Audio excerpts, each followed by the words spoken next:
Introducing your hosts, Sam Godsey and Tanner Dislin. Welcome to Crunch Time with the N326 Duo. Hello, everybody, and welcome to episode 229 of Crunch Time with the N326 Duo. I am your host, Sam Godsey, and with me today, as always, is Tanner Dislin. Tanner, how you feeling? I'm feeling all right, Sam. You know, we just continue along through the dead zone. Soon enough, we will have football to talk about. NFL preseason has started. Camps are underway. We're starting to see clips from NFL teams, from college teams. Football is on the precipice, and I could not be more excited, man. It's just a short month away, Sam. Yeah, absolutely. Football is right around the corner. Got the preseason top 25 in college football as well today. Day of recording Monday afternoon. But, Tanner, where do you want to start on episode 229? I feel like we do start. I feel like we start on the football field. Just some general storylines. Yeah. I don't know if did you want to talk about the top 25 or at least read them out. To be honest with you, Tanner, the preseason college football rankings mean absolutely nothing. The only thing is Iowa is number 22 going into the season, much to the dismay of many people, but that was kind of the only thing I had. But yeah, I preseason rankings mean absolutely nothing at all. So you ready? This was the top 5 last year in the preseason AP poll. Number 1, Texas. Number 2, Penn State. Number 3, Ohio State. Number 4, Clemson. Number 5, Notre Dame. Now, I'm trying to remember the playoff off the top of my head. Texas didn't make it. Yep. Penn State didn't make it. Correct. Ohio State did. Clemson didn't make it. And Notre Dame didn't make it. That is a 80% miss rate in the top 5. Yeah. So the unfortunate matter is it's not good content. But I completely agree with you. If there's anyone out there who gets all worked up on the preseason top 25, I advise you to seek help. Yeah, absolutely. But on the terms of college football, we got some pretty sweet unis these past couple. Well, yeah. One really sweet uni and one that is just the worst, belonging to one of the worst college football programs. It fits them, though. To be honest with you, I see that, and I'm like, yeah, that fits. That fits. Yeah, that fits. Yeah. Of course, we are talking about Tulane's Fire Mardi Gras unis. One of the best alternates I've ever seen. Just really encapsulate the New York. Oh my God, I'm in shambles. New Orleans. We need a team. Yeah. But it is absolutely fire. I love that alternate, and then of course the absolute dog water that is Texas A&M's camouflage, which I understand what they were trying to do is just very poorly executed. Yeah, so I mean, starting on the positive note, I mean, like you said, the Tulane jersey is, I don't know what I can say that hasn't been said. I mean, like just starting from the top, the helmet, the Tulane. First off, their colors are great. I love blue and green together as colors. Not enough teams do those two together. Their logo, the old school wave, like with the cheer funnel thing in his hand, like looks incredible. you match that with, they add some more bright colors like yellow and purple and like, Mardi Gras colors with the cool logo on the green helmet with the diamonds down the center. Dude, it is incredible. I don't have a single bad thing to say or critique. They also have beads flying off the wave. So good, dude. The attention to detail is incredible. The colors are incredible. Like, it's insane. It's so usually nice, when you dude. get an alternate, you have fans either loving it or hating it. I saw all. Yeah, I haven't seen it. I haven't seen see someone that was like, "This is shit." Yeah, and because it's not. It's like I said, is one of, if not the best alternate uniform I've ever seen. They always try and do too much. Yeah. Right? Like, they always try and do too much. And, like, this has the makings of, like, something I would say they're trying to do too much, but it just works so well. Yeah. He's also got, like, the wave has, like, the jester hat. I don't even know how to describe it. That type of noise. Yeah. Like, it's so good. It is. It is. And incredible. then, the Texas A&M one, like you said, I can see, camo. They got military ties. Yeah. It looks like a fourth grader went and just played in Photoshop and was okay, burgundy helmet, burgundy pants, and then camouflage jersey with burgundy. I don't necessarily think it's when I look at it, I'm not like, oh, that's disgusting. But at the same time, I'm kind of like, it's fine. I don't know. It's kind of disgusting. Yeah. I don't know. It's just not it. Yeah. I didn't realize they announced it that they're going to wear that for Arkansas. I didn't see that part of it. But, so, what's a fix? Do you just go, I feel like you just got to go full camo. You can't go half in, half out, but I think that's too much. Oh, actually, sorry. They have the camo helmet. They have camo helmet, camo jersey, and then maroon. First off, I think Texas A&M is fighting an uphill battle because I think their logo is pretty ugly. Correct. The Texas A&M, the ATM logo, from left to right, it says ATM with the Texas. I don't think that's very good. I think Aggies is one of the worst mascots. So you're already fighting an uphill battle for Texas A&M. Yeah. But to do a camo jersey, I think the pants, are what's throwing it off. If you just fully committed to the... But is a desert camo too much? Full desert camo? I feel like you need to have some specks of maroon. Or what if they flip and they do maroon helmet? Yeah, I don't know. I don't know how to fix it, but I'm going to critique the hell out of it. Yeah, it's also. I mean, if this was an Iowa jersey, I'd be like, now wait a minute, it's Texas A&M. Yeah, no one really likes Texas A&M. Correct. This thing on the shoulder's cool. This little I don't even know what it is. It almost looks like some sort of seal with a sword. I think that's kind of cool. Yeah. I don't know. But I just don't really I don't really vibe with Texas A&M's branding at all. I don't like their logo. It's tough. Their colors are fine, but burgundy or maroon or burgundy, whatever you want to call it, and I guess it's more maroon and white with some black and an ugly logo and not a great mascot. Tough. I don't really vibe with their branding, so I don't really like any of the stuff they come out with, but. Yeah, so Texas A&M, I don't know. I can't offer you any advice because your stuff kind of stinks. Yeah, for sure. So we covered the unis. Well, this kind of ties in with uniforms as well. What's the episode number? 229. I was hoping it was a 4. Yeah, and then we can make a joke that way. But 5. Well, I was gonna make it's a 4 because we avoided the 5. Gotcha. One of the weirder stories. Jayden Daniels is pissed that LSU gave a incoming freshman the number 5. I'm livid. Yeah, to the point where it's cut off ties with the school and NIL opportunities and right,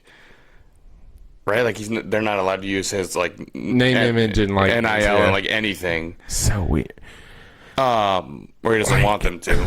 I don't know if legally they can't. I don't know exactly what it looks like now, but they also were they using his I don't NIL? know. I have no idea. Like, I would doubt it. I don't know what that means though. Like, does that mean that like in their recruiting brochure they can't put a picture of him on their without paying on him. their athletics probably. website? They can't put a picture of But him. like, are they? The only thing I can see is like in their locker room having a Daniels 5 for when he won the Heisman. But and I also like I'd imagine their recruiting pitch includes number of players they've turned into into Heisman winners. Mm-hmm. But like, surely they can be like, we have 5 Heisman. We have 5, right? But even if they don't individually name them, like surely they can say the fact that he played for LSU when he won the Heisman. To be honest, I don't think LSU really needs to use him. No, I mean they have Joe Burrow. Every single, and that's where this comes from, right? It's comparing his treatment to Joe Burrow, which like I feel like every sane person can see the major difference between Joe Burrow's team and Jayden Daniels' team. Yeah. Like, major difference between the two teams. I would argue the biggest difference between any two teams ever. Yeah. Is one had a championship, one did not. And one was literally the best college football team ever assembled. Yeah. And one was not. Like, there are clips of Joe Burrow running out on his senior night when he did the EAUX, doing his last name. So badass. And literally, the cheerleaders are like, as he's running out, they're literally bowing down to him. He was literally God in Baton Rouge. Yeah. Because that team was so good and he was so good. Like he was. Yeah, and Jayden Daniels. Like, not that this matters because this isn't a direct correlation, but like Jayden Daniels wasn't even like the first pick. You know what I mean? Like, I'm not saying that your college success directly equates to a first pick, but that's just the difference between how elevated Joe Burrow was, but compared to everyone who existed on planet Earth, and then there was Joe Burrow, who was literally a god, and then Jayden Daniels was just like a really good quarterback. And I know a lot of people are saying you can't compare the two. Yeah, you can. You just can. That's the you closest comparison you have. So that was one of the weirder stories. His whole thing is weird. Like his whole story. He transferred like 15 times. His mom is his agent. And like it's just weird across the board for Jayden Daniels. Yes. Yeah, weird. The mom thing is, I feel like where a lot of people are calling out how strange this is. For sure. I mean, I can't say I don't think I've watched the quarterback show since the first. Maybe he's on it two. this year, I know. And I believe people who have watched it have pointed to that in particular because the show does kind of highlight some of the stuff between that. It has generated some of the best memes, right? Yes, it's hilarious. The MLB is just going. MLB teams are literally wailing on. New York Mets a couple days ago stopped at 4 out of respect for Jayden Daniels. Guardians won by 5 because we're not scared of Jayden Daniels. Scored 4 to honor Jayden Daniels 5. Bryson's okay. That just doesn't have anything. He asked to throw a 5th pitch, but we had to say no out of respect for Jayden Daniels. Went from 4 to 6 runs out of respect for Jayden Daniels. I mean, some of these are so good. Yeah, they're very funny. Some of them are crazy out of pocket. Yeah, very. StubHub even getting in. We will no longer offer tickets in groups of 5 out of respect. Jayden, it's a Lionel Messi meme where he's like Jayden Daniels when he sees a 4-year-old kid celebrate their 5th birthday. Alan Jackson has changed the name of his song to "It's 4 o'clock somewhere" out of respect. I saw one of the Cowboys changing their logo and removed a point from their star, and it was just like a 4-pointed star. Out of respect for Jayden Daniels, we have removed the 5-yard line from our fields. Oh my god. So it's good. crazy. So good. Jayden Daniels' lawyers are considering legal action against Dr. Fauci after he pleaded the fifth over 100 times. No, that one's crazy. That's the best one. That one's crazy. Football Crave, shout out. Five Guys has changed their name to Four Guys out of respect for Jayden Daniels. It's just so good. It is great when memes like that good. transcend the realm of sports and like Five Guys get like, you know what I mean? People Just are like replying to random, Five Guys, yeah. So Dr. good. Fauci and stuff. Yeah, but I feel like this actually gives us a little bit of a larger conversation about retiring numbers in general because I do Before think you that, get into that, yeah. I just see Joe Burrow and Jayden Daniels stats. I feel like it's worthy. here. It's worthy. Yeah. Jayden Daniels played 26 games, 6,725 passing yards, 57 touchdowns, 7 interceptions, and of course 0 champions. Chips, and then Joe Burrow, 28 games, 8,565 passing yards. So about the same amount of games, right? Yeah, 28 to 26 for Joe Burrow.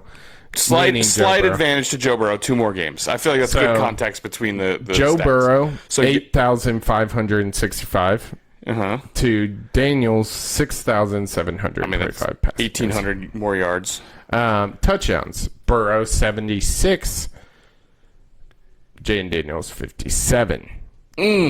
19 more touchdowns. Joe Burrow, 11 interceptions. Jayden Daniels, 7. And then, of course, 1 championship. But just wanted to point that out. But you're saying something about the fact there are retired numbers in college. Yes, because I do think there's a big difference between the pros and college. But I never really thought about it until... a person in a show we reference a lot, idols to us, Mark Titus, the Mostly Sports Show, was talking about retired numbers and just why we do it in general.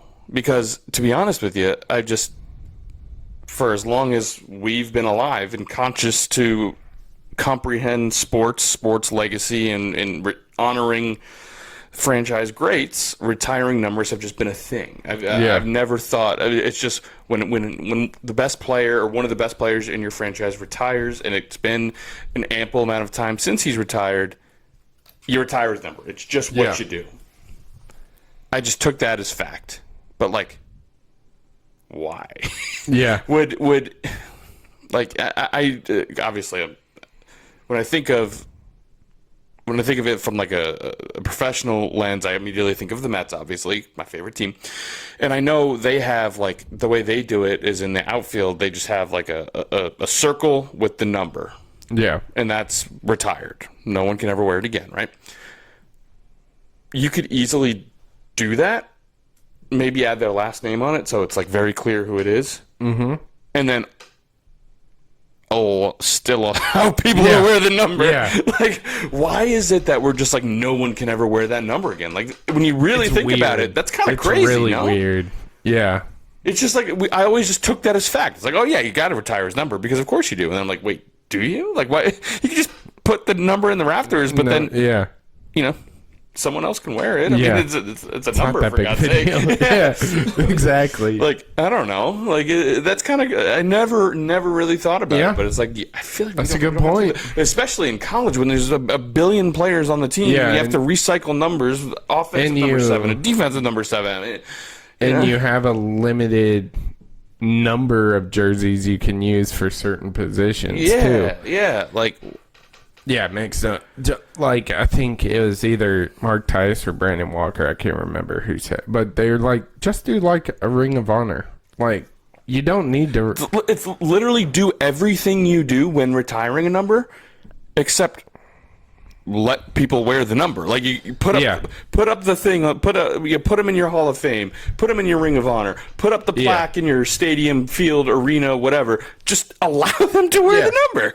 And I think this conversation is different for me with basketball because there's only 15 guys compared to however many for football. But also in basketball it was one of those where, like, you know, when you'd have to do like to 5. Like you know, you could only go like 1 through 5, 11 through 15. True. And you could only go like 55 was like for a while was like the biggest number you could have, but obviously not anymore. But yeah, no, that is, but like football is crazy. Football in general has the biggest rosters, and you look at college football, which has double the size of like a pro football roster. I just like, and bringing this back to Jayden Daniels, it's like, dude's been out of college for what, 2 years? 2 years, yeah. And it'd be one thing if, you know, Jayden Daniels wore number 71. Yeah. And we're like, okay, maybe you can have that one. Number 5 is prime real estate, buddy. Like, especially for a quarterback his position, Yeah, and like you said, you're limited on what you can wear, and 5 is already. I feel like every sport has an iconic number 5, no matter what it is. Yeah. So like, it's crazy absurd to expect what he expected. It's crazy absurd to react to the way he reacted, and like and it's absurd to. In general, I think retire number 5 2 years after someone graduated when we just read the numbers and you're comparing him to Joe Burrow and it's like he just wasn't as good. The team wasn't as good. He didn't do as well. Like it's crazy. Yeah. 100%. I agree with you for sure. Yeah. Pretty crazy, to say the least. So obviously we're huge Iowa fans. So you know in Kinnick there's like numbers all around. Mm-hmm. Yeah. Only 2 of those are actually retired. Kinnick, Kinnick, of course. Which is 24. This will be I'll be very impressed if you get this. He was a team captain in 1955. Yeah, my initial thought was Duke Slater, and if it's not Duke Slater, then I'm not going to get it. It is Cal Jones. Yeah, number 62. Yeah, Damn, you got nice. 3-time first-team All-Big Ten guard, made 22 All-American teams during his career, and including a record 15 in 1954. So one of our 2 is a guard. Yeah. Welcome to Hawkeye football. And a halfback. So, right, yeah. We got it. But that's kind of crazy, though. I figured, like... Yeah, and like I feel like that's the... I mean, obviously, now... I don't know the story of... What was his name again? Cal Jones, was it? Cal Jones. Cal Jones. Yeah. I don't know his story. I do know the Nile Kinnick story, and that... I mean, that makes more sense to me. Someone... You know, the outside of football played a factor in that. Yeah. But yeah, just like people who are really good football players, it's like, yeah, we'll put your name up there, we'll put your number up there, but like, you can't expect us. Like, I know Chuck Long's up there. Chuck Long, 16 is prime real estate for a quarterback. Like, I'm pretty sure Brad Banks is up there. Would make sense. He was very good. It's just like, yeah, you can wear number 7. Like, yeah that's fine. Shout out Marvin McNutt. Yeah, I mean, my guy. Exactly. Yeah, it's definitely crazy. Especially in college. Especially in college, for sure. Yeah, pretty nuts. Yeah. Pretty nuts to say the least. Speaking of do you have anything else on the football slate? I don't think so. I mean, I am number 1 guy that preseason doesn't matter. Yeah. I think I watched a little bit of the Vikings' first preseason game. I just wanted to watch like J.J. McCarthy play. I wanted to just see, you know, it's the young quarterback. Sure, in that case, if you want to just see football again, see potentially a young quarterback play or a young position player, fine. Anyone who's taking it more than that, I think you're dumb and need to seek help because preseason does not matter. I think the only 2 teams to go 0-16 in NFL history were both undefeated in the preseason. There we go. It's like this thing doesn't matter. There we go. Yeah. But I'm going to finish my segue. We were talking about retired numbers. You know where I'm going with this. Russell Westbrook announced his retirement. Out of the blue, it seemed like. It seemed no one was really expecting it. But he dropped a video announcing his retirement. He finishes. Of course, it just backed out on me, but yeah. Russell Westbrook, after 18 NBA seasons, NBA Top 75, 2017 League MVP, 9-time All-Star, 9-time All-NBA, USA Olympic gold medalist, and the all-time record for triple-doubles. Yeah, this one really sucked. He was. I think this is really the first player that I remember in college. I remember him getting drafted.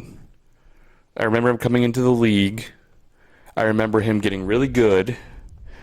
Lived up to everything that probably exceeded what we all thought coming out of college. Watched him turn into a superstar, a good NBA player. Then watched Father Time, and then watched him retire fully due to like a full career that Father Time just got the best of. Yeah. That sucks. Yeah. That sucked. Yeah. It sucked. Like, I feel like every other like retirement was like he was in the league when we really started paying attention, or some like maybe it was an injury thing where it's like, oh, that sucks. But like, you know, like Derrick Rose, obviously he had to retire because of injuries and all that, like cut short. This guy played a full career and an awesome career. And we just saw the whole thing. We literally saw him in college, saw him get drafted, blossom into a great player, watched Father Time take control, and now retired. And, like, the whole thing wasn't forced short because of injuries, was literally just Father Time. And, like, boy, that really made me feel old. Yeah. I was heartbroken. Russell Westbrook is one of my favorite players of all time in any sport. I was a massive fan. I mean, we've done this podcast for like 4 years. I've defended him many times, as y'all know. Was a big reason why I love basketball the way I do. And yeah, it sucks. I hate that there was a chance he was coming back. He had 2 offers. He kind of walked out on his own, which sucks. Because, like, I don't think he is... It was clear Father Time wasn't catching up to him, but he still could be that veteran. We kind of saw it a couple times later in his career. Now, would you have rathered him gone out like this? You know, where it's like, I can still play in the NBA, but you know what? I'm going to take a step back. Yeah. While I am still a productive player. Or go by the way of, like, Vince Carter, who, like, at the end were just like, dude, just hang it up, man. I think it's better to go out, like, on your own, knowing you have still a little left in the totally tank. Agree. Yeah, it sucks, and I mean, I said it, but I'll say it again. Like, he is the reason I love basketball the way I do. Yeah. He's the reason why I liked the Thunder for so long. He's the reason I got into the NBA. Yeah, it sucks. This one really got... I was like, damn, like... Because we've seen guys we grew up watching retire, kind of decline. Mellow. And, like... Yeah, this sucks.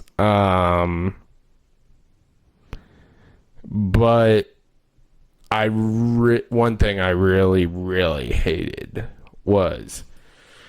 There was a lot of fake love for Westbrook when he announced the retirement. Uh-oh. And that shit pissed me off. A lot of players showing love. A lot of people that talk shit about how he was trying too hard. And then he retires and they're like, oh, you're the best. Like, stay on that side is what you're saying. Yeah. And Michael Reed, tweeted out, all this love pouring in for Russell Westbrook. I don't know. Part of me is torn on it. And I think this is kind of how I feel about the whole situation. People clowned Zero for years, got so nasty his wife had to step in and speak out, and he didn't want his own kids at the game anymore. Now he retires, and here comes all the flowers. Would have hit different for him hearing some of that back when the whole internet was booing him, you know. I don't know, just a thought. Anyway, be good to people while they can still hear it. It's like, I don't know. Because, I mean, we all remember the Westbrook, and let's be honest, he wasn't his best. But what superstar joins... I think we talked about on the podcast when he joined the Lakers, we're like, why the hell is this happening? Like, you have two very ball-dominant players, and it's just not going to work out. And Westbrook got flamed for it, and partially deserving, but yeah, didn't love that. I just felt like there's a lot of fake love when he announced his retirement, and it rubbed me the wrong way. That's fair. That's fair. He is like, the hate towards him was always so weird because, like any player in any game ever, he was really good at what he was really good at. He was incredible off the bounce. He was so explosive. He was one of the best finishers in the lane, all of that stuff. And he was just the best at just playing hard and giving effort. Obviously, something that you and I and a lot of fans now complain on a daily basis is maybe lacking in the league, of just, like, give effort, man. Yeah. He never, ever took a game. He never took a game off, let alone a possession, let alone... Yeah, you knew you were getting 110 from Ross. That's it. But he just wasn't that great of a shooter. And, like... Yeah. Okay. Like, you know... Unless you're Shohei Ohtani, who's good at everything in his sport, like, everyone ever. Like, Juan Soto is incredible. He's not the best fielder. Just like Russ is not the best shooter. Like, every superstar, every star ever has had a part of his game that's lacking. And, like, it just became, like, not... You know, it just became like everyone just clowned him so hard for it, when it's like, okay, he's not the best shooter, but he's really good at this other stuff, and like that has value. And like the try hard thing, I don't even know. I will never, ever understand that. I don't know if we give it credence by like even acknowledging it, but like it's silly us for thinking that you should try in your job. Who I thought. Silly us, for thinking that should be the case. And there's a difference between, you know, Russell Westbrook maybe giving an extra 10% to go get a rebound than someone like Bam Adebayo, who was like getting fouled 86 times. You know what I mean? Like, there's chasing stats, and then there's doing what Russ was doing, which was playing the game hard. Okay, maybe one or two there. Maybe the extra rebound. Maybe he was chasing stats, but like, I mean, come on. His team was also his team was terrible, and like, when you have a chance to average a triple-double, you're going to do it. Like, I don't know. Did that, what, 3 years? 3 years? I mean... Just nuts. Unheard of. And whether people like it or not, Paul George's best career, or best year was with Russ, when everyone was saying he was stat padding. Paul George was in the race for MVP. I mean, it's crazy. 18 years, and I remember all of it. And it sucks. It sucks for sure. It sucks. And I am firmly like, I am one of those guys who says Steph Curry is one of those who, air quote, ruined basketball. And I think there was no bigger person who was hurt by the rise of Steph Curry than Russ, because Steph made everything look effortless, and he just shot and did shrugged. He did his thing where it looked like he wasn't trying when he would just shoot and make it. And Russ was the exact opposite. He would give you 110, and he would go to the rack and he would dunk it. But then Steph Curry became cool, so then it became not cool to visibly try, and it became not cool to go off the dribble instead of just pulling from half court and nailing. His play style became, air quote, not cool because of Steph Curry. And you saw how the narrative shifted. Giving effort was now not cool. Yeah. Having actual sports hate for your opponent was suddenly not. The guy who looked at you and said, "No, I don't want to play with you. I want to play with them," even though we choked them. I mean, that became not cool. He had some like him, obviously, and KD is the one but like him and Dame had some great battles on and off the basketball court. It was just. He was an old school player playing in the modern day, and he got clowned for it when he didn't necessarily deserve it. And I think like having a player not that way anymore is making people lose interest. Like it would be a game in the middle of. Oh my God, he did it again. The Mets right fielder, Carson Benz, just had 2 outfield assists in the first inning. He threw out 2 runners at home. That was insane. Not to cut you off. I'm sorry. That was insane. I thought it was a replay, to be honest with you. It sucks. It sucks. I wish there were more players like Westbrook in today's NBA. That's it. There's just not. Like, basketball is the number one sport where it became not cool to try. It just did. It just did for some reason, and I don't get it. Yeah. So. Yeah.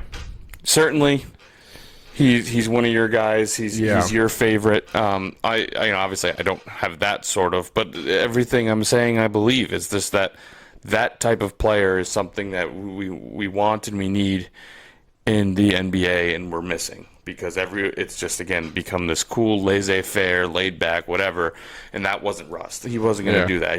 When he stepped onto the court, it was war, and we missed that. I missed that. Yeah, for sure. Anything else, like, whether it's NBA, basketball, or just in sports in general? Yeah, I had a couple baseball things I wanted to touch on. Yeah, go ahead. Because we probably had the greatest debut in history. Yeah. Joshua Baez, in his first 3 at-bats, hit 3 home runs. It's not bad. Not bad at all. It's not bad at all. Not bad at all. He's 23 years old, and he hit 3 home runs in his first 3 at-bats. So that is pretty clearly. I feel like that's worth mentioning. You know? Oh, yeah. Yeah, that's insane.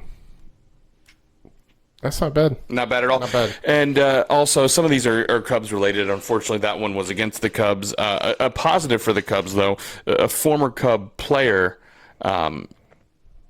he's possibly making waves. I believe yesterday he got booed off the field.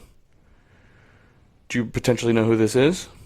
I think I missed this. This would be Kyle Tucker. Oh, yeah. Because he misplayed a ball in right field. He was in like a midst of an 0 for 19 stretch. He's had a dreadful season. Yeah. And it. Like, to be honest with you, I think that's like the biggest. To bring this back to our conversation we've had, I can't remember if it was last week or maybe 2 weeks ago, around the trade deadline, because the Dodgers' 2 free agent signings this year were Edwin Diaz and Kyle Tucker. Yeah. Would you like to guess Edwin Diaz's ERA this year? I saw it. It's like, it's bad. 4.75 is what I'm going to guess. Yeah, 4.75 would be bad, huh? Yeah. 10.66. Yeah. I knew it was bad. I was like, there's that. Yeah. That's tough. Yeah, so that's their closer. That was their big free agent. The other one was Kyle Tucker, who's hitting 232 with a 700 OPS. He just got it up to yeah. Yeah, but so those two guys have been insanely disappointing. Yeah. If the Chicago Cubs had re-signed Kyle Tucker and went out and gotten Edwin Diaz, and they had the seasons they're having now, they'd probably be set back 5 years. Oh yeah, they're not recovering for 5 years. Yeah. If the Baltimore Orioles did that, they'd probably be out for 10 years. Yeah. And the Dodgers are still in first place now.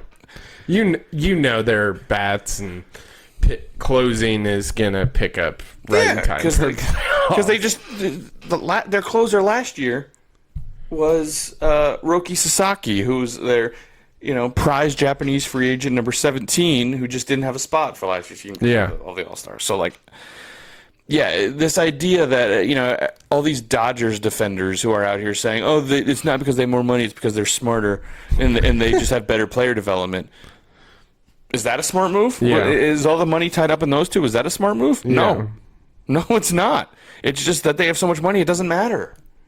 And that's what I wanted to say about that. Yeah. Speaking of guys that have kind of had the drop in productivity, is a guy I want to bring up. So I'm glad you brought up the MLB, and that's Cal Raleigh, Tanner. This needs to be studied. He hit 60 home runs last year.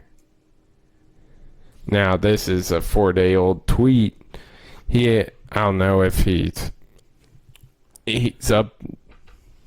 upped it, but in this season, he has 51 hits as of 4 days ago. Yeah, he has less hits than home runs, yes.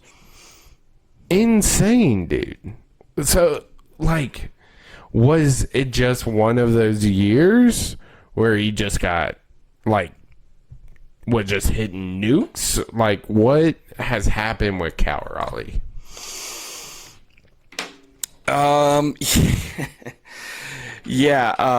That's the thing, is that nobody kind of knows. I know he was battling injury, so, he missed some time, but, he missed time. For it to be this bad is obscene. Yeah. One of the most shocking drop-offs in recent history, in recent memory. I don't really know. I mean, the good news for him is that, obviously if Kyle Raleigh played in not in Seattle, I feel like he would be plastered all over the newspapers. I don't think it's I don't think he's done for. Hopefully it's just a bad year, but it's one of the more shocking things in recent sports memory, which is all the more reason why, thank God, we gave the MVP to the guy who's won it 4 times and not the guy who had a career year and did something that only 7 people in the history of baseball has ever done. But good thing we gave it to the Yankee, because that's what baseball does. Find the Yankee, find the Dodger, give it to him. Yep. So. Yeah. Anything else on the MLB, man? I think that was it, man. Just touching on some drop offs and how it doesn't affect the Dodgers because they're blessed with what they're blessed with. Yeah, absolutely. Last thing before we get to Gimme 5, I just love this WNBA drama. It's back. Last night, the Atlanta Dream played the Indiana Fever. Sure did. Coming down the wire, Angel Reese had a wide open layup, let's put it how it is, to seal the win. Well, wide open layup after an air ball. Yeah, correct. And she missed it. And they panned to her, obviously disappointed with herself. And number 22 walks in the background, just cheesing. I mean, obviously a little bias here. But Angel Reese might be one of the worst basketball players I've ever seen. Did you see the fast break layup in the first half? Yep. I mean, you can tell. Here's the thing. I don't understand. I don't want to spend because she's a very good rebounder. Me bounder. Sorry, she's a very good me bounder. Yeah.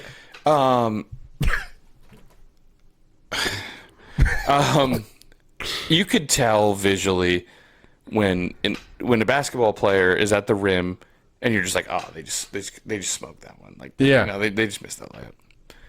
When she got the ball on that fast break, it looked like she had no idea what to do. Mm-hmm. She didn't know how to catch the basketball and take a normal basketball steps into a layup without it looking like a giraffe on ice skates. Like, you could tell, and it just didn't compute. Bad. And, like, again, like, you can visually tell when it's just like, oh, okay, like, yeah, they just missed that one. Yeah. Angel Reese just continues to just be the most unathletic looking layup, and it's, oh my, like, how? Yeah. And, you know, I far from me to criticize a professional basketball player, because I'm sitting on a desk watching a baseball game talking about sports, but it's just, you know, I don't know how many superstars in the league are, traded 2 years in? Yeah. Like, felt like if... And it's not the first time we've seen her blow multiple layups in a game. That too. The film don't lie. The film don't lie, and it's far from graceful. I mean, the stats are what they are, but she can rebound. So Yep. Shout out. But you ready for Give Me Five? let's do Give Me Five. Give me 5 sauces. Plain and simple. Sauces. Sauces. Do it. Tanner, give me your first pick.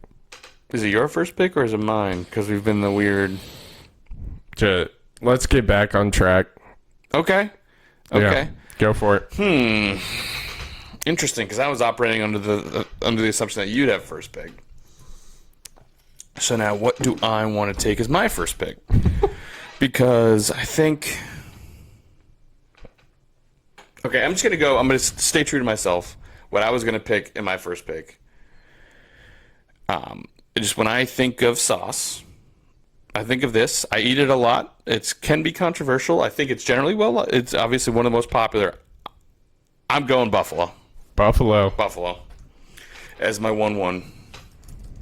Very nice. Very nice. Okay. For my first pick, this might be controversial. Whoa. I'm curious what your thoughts are going to be on this.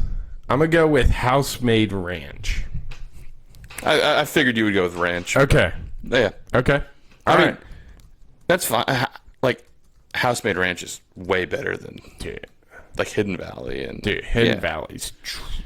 That is one of the greatest travesties of sauces, that there isn't a good store-bought ranch. Yeah, they're all bad, dude. Terrible. They're all bad. Nothing. Hidden Valley's bad, but have you ever had Kraft Ranch? No, I don't think so. Oh my! It's bad. The too. worst. The worst. But yeah, I'm gonna go with house-made ranch, and then personal favorite of mine, the Chick-fil-A sauce. Yeah, I had it on mine too. And shout out Chick-fil-A for not sliding you on the sauces either. Yeah. Always the best thing about, obviously, I'm well spoken that I don't think Chick-fil-A has the best chicken. I mean, not that it's bad, but I think other places have better chicken. There is something to say about Chick-fil-A always having your sauces and always having everything right. Yeah. You're carefree when you go to Chick-fil-A because everything is going to be right. Yeah. That's worth something to me. One thing that I have had something wrong with Chick-fil-A order. What was that? I ordered ice cream in a dish. They gave it to me in a cone, and they just gave me both. Yeah, so they're even when they screw up, the one in 1,000. You know, the famous video that went viral from Bob from Bob Does Sports, when he's from Chick-fil-A, he runs out of gas, and the guy from Chick-fil-A runs over and grabs some gas. That's awesome. See that? I don't think I have. That's so good. Yeah. Chick-fil-A's undefeated. Yeah, that's definitely worth something. Yeah. I may need a ruling here because, sauce versus condiment versus dip, what's in what.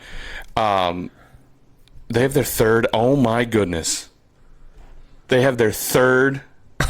This was the left fielder, AJ Ewing, but I think the Mets just had their third outfield assist in 2 innings. It's not bad. That third base coach, man. Oh my goodness. All right, but I may need a ruling here. Okay. Queso. Queso.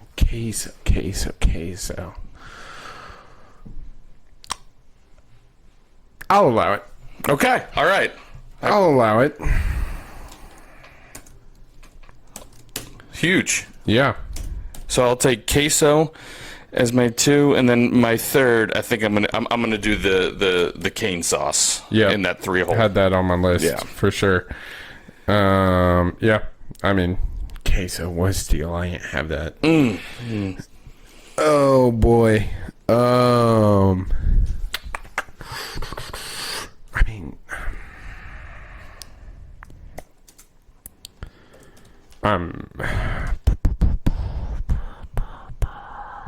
so many good ones out there.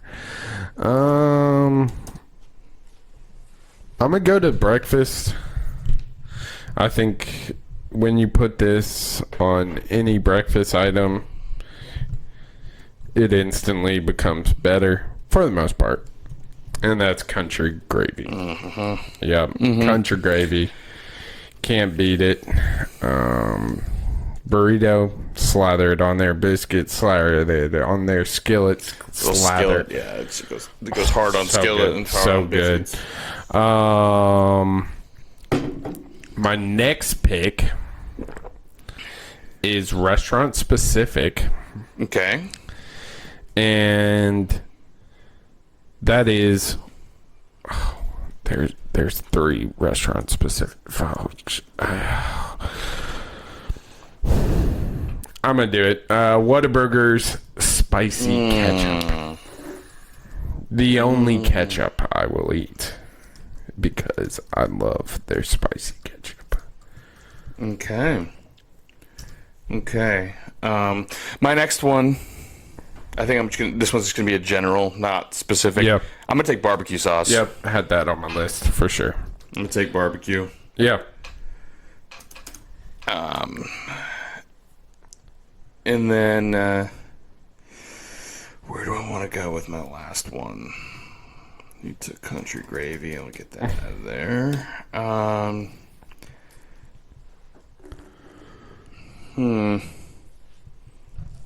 Because okay, I'm gonna go.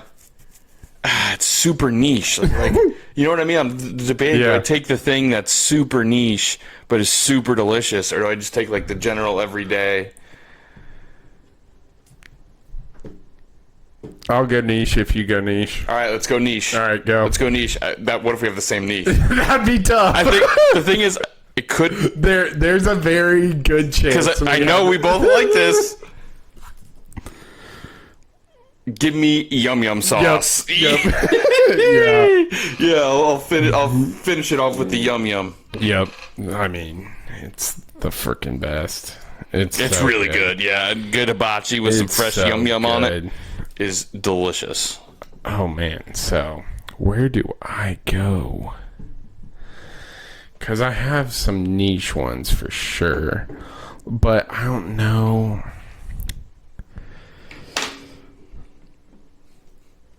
Like, I think some of these sauces are good, but like, are they worthy of being on a give me 5, you know? Yeah, Like, they're good sauces, but I'm there with you. oh boy. Like, there's this one there's a general one and a specific one that I'm debating.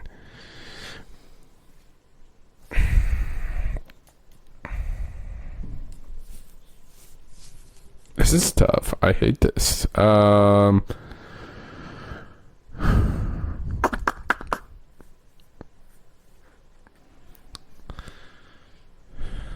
gonna go Freddy's fry sauce. Yeah, it's good sauce. Yep. Good sauce. Yep. Both of them are great. Their jalapeno is really I like good. the jalapeno one. The that's my jalapeno is favorite. good, but my official is their just regular fry sauce. Yeah.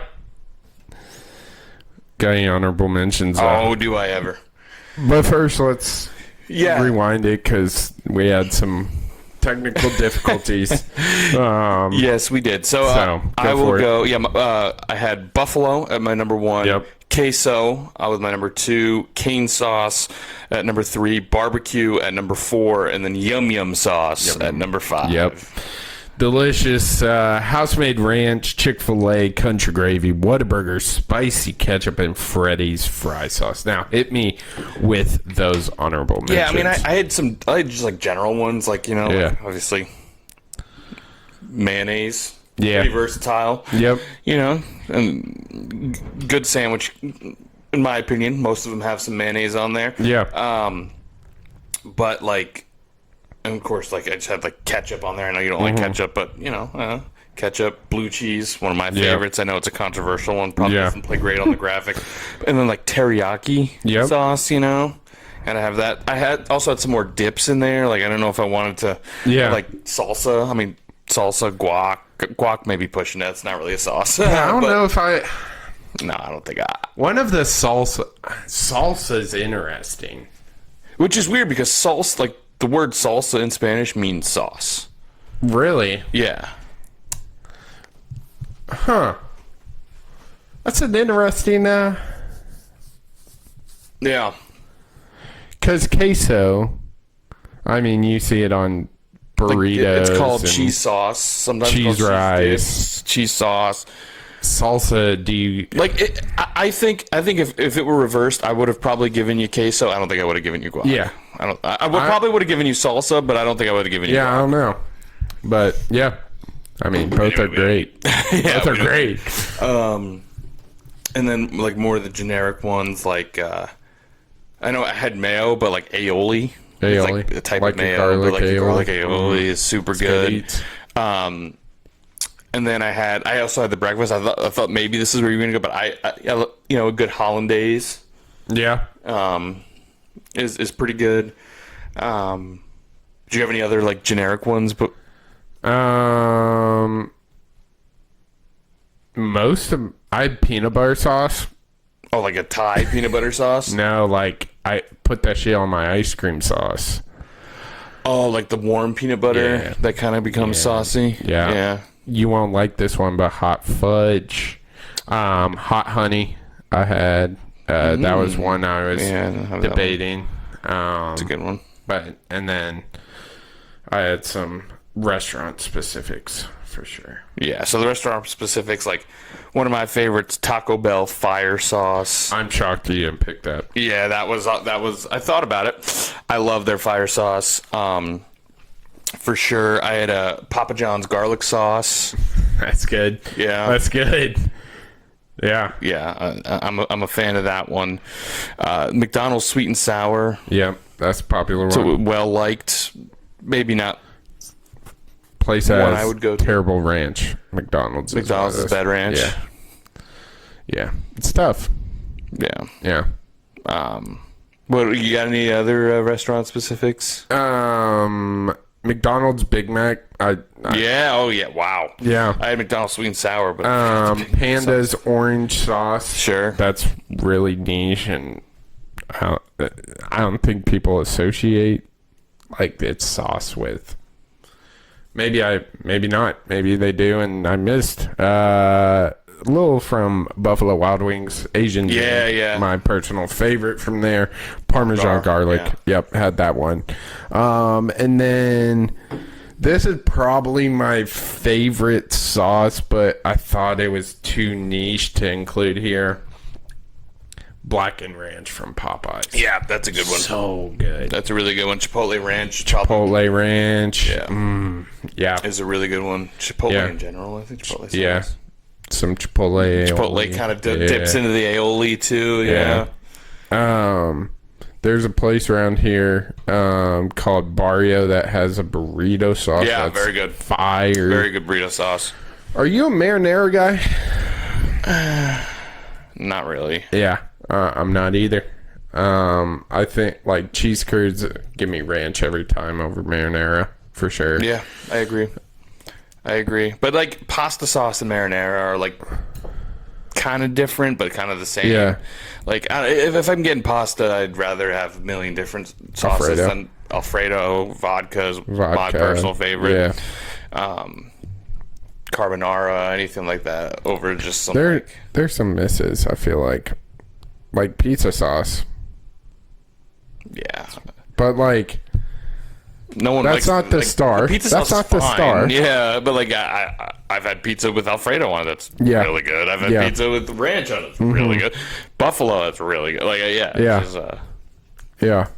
yeah. This one was fun because you could go generic or you could go specific. I know we were debating whether we just do sauce in general or like soy fast sauce. Food. Yeah. I feel like there's always some like sweet Thai chili. Sweet Thai, yeah. Something like that. Like, yeah. Yeah. There's always something you can do. But yeah, that is our sauces. Let me pull up last week's. I'm pretty sure we tied again because the same 4 people keep voting. Shout out you guys. Shout out you guys.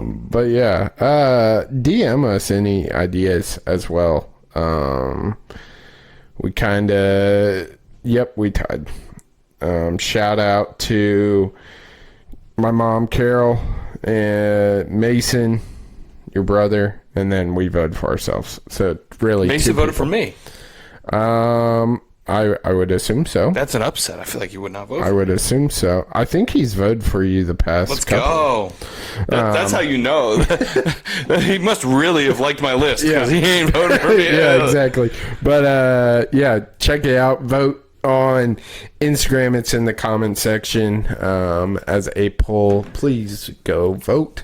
I feel like if we expand it to like Twitter or X, and like there's poll feature on Spotify too. Oh, but it'd be hard to like aggregate it all. Yeah, because we did that in the past, and like one person would win the. Yeah. So check out Instagram. Instagram. But that's going to wrap it up for episode 229. Action packed for an August episode. Yeah, hell yeah. Talk some college football alternates, the Jayden Daniels drama, Russell Westbrook's retirement, of course, the WNBA drama, and caught up on some MLB. And, of course, finish with Get Me 5 Sauces.